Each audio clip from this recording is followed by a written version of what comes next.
ഈ കണക്ക് ഇങ്ങനെയും ചെയ്യാവോ? എങ്ങനെ നോക്കിയാലോ? വായോ.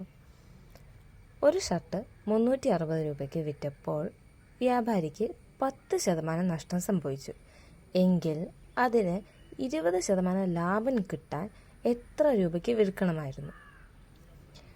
അപ്പം നോക്കിക്കോ, ഈ 360 എന്ന് പറഞ്ഞാൽ എന്താ? 90%. കാരണം എന്താ? 100%ത്തിൽ 10% നഷ്ടമാണ്. അപ്പം നമുക്ക് 1% കണ്ടുപിടിക്കണം എന്നുണ്ടെങ്കിൽ എന്ത് ചെയ്യണം?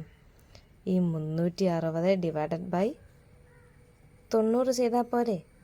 അപ്പോൾ 0 വെട്ടിപ്പോയി, 9 4 36. അപ്പം 4 ഉത്തരം കിട്ടുന്നത്.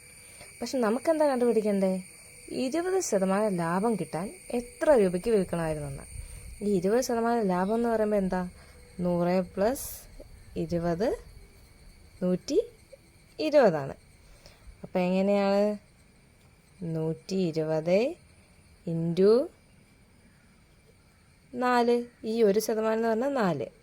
അപ്പോൾ എത്ര കിട്ടുന്നത്? 120 × 4 480. അപ്പോൾ ഉത്തരം ഏതാ? Option C, 480.